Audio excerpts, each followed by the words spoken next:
পেছাদাৰীত থাকিবই লাগিব কাৰণ এজন মানুহে 7 দিন যদি এটকা নোহোৱাকৈ কেতিয়াও অভিনয় কৰিব নোৱাৰে। পেছাদাৰী লাগিবই। গতিকে পেছাদাৰী এটা মনোভাৱ লওক। সেই পেছাদাৰীটো কিন্তু সকলো সময়ত হওক, নিয়মানুপাতিকত হওক, সকলোতে হওক। আজি ভাওনা এখন গাঁৱৰ নিজৰ কোনোবা এজনে নিমন্ত্ৰণ কৰা ভাওনা এখনত কিয় আমি 6টা বজালৈ উপস্থাপন কৰিব নোৱাৰোঁ? 10 বজালৈকে আমি ভাল দেখোন নাপাওঁগে কিয়?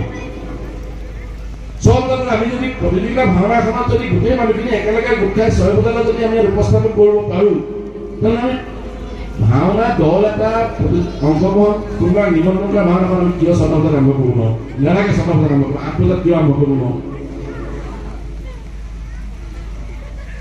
দৰ্শক আহিবলৈ বাধ্য হ'ব। আমি যেতিয়া আমাৰ লকডাউন হৈছিলে কৰোণা মহামাৰী, তেতিয়া 6 বজাতে ভাওনা আৰম্ভ কৰিছিলোঁ। গতিকে এই ব্যৱস্থাটোৰ কাৰণে মই অনুৰোধ জনাইছোঁ। ইতিমধ্যে খলনায়কৰ কথা কৈছে যে খলনায়ক বাসুকীয়ে কেনেকৈ পায়। এতিয়ালৈকে কিন্তু বাসুকী চৰিত্ৰটোত আজিৰ পৰা 5 বছৰ আগত, আজি 1917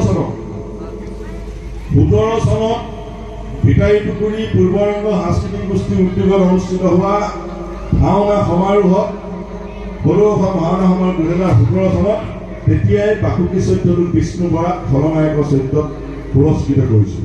তেতিয়া কিন্তু ছ'চিয়েল মাধ্যমত, সামাজিক মাধ্যমত তেতিয়া সমালোচনা হোৱা নাই। তাৰপিছতো দুবাৰ পাইছে। গতিকে ব্যৱস্থাটো কেনেধৰণে খলনায়কৰ এই ব্যৱস্থাটো কৈছে, পুনৰবাৰ মই আকৌ কৈছোঁ যে মোৰ যিটো বঁটা, সেই বঁটাটো মোৰ নহয়।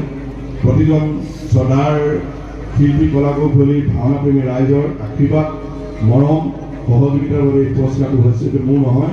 গতিকে সকলোৱে আমাক আশীৰ্বাদ কৰিব। আৰু কথা কওঁতে যদি কিবা বেছিকৈ কৈছোঁ, মই বন্ধুসকলক, বিশেষকৈ ভাৱৰীয়া শিল্পীসকলক মই অনুৰোধ কৰিছোঁ যে আপোনালোকে এই কথাটো ধৰি থাকে। কিন্তু এটা কথা ঠিক, আমাক সমালোচনা নকৰাকৈ প্ৰত্যেকটো কথাত কিন্তু আমাক অতি সমালোচনা কৰে, অতিকে সমালোচনা কৰে।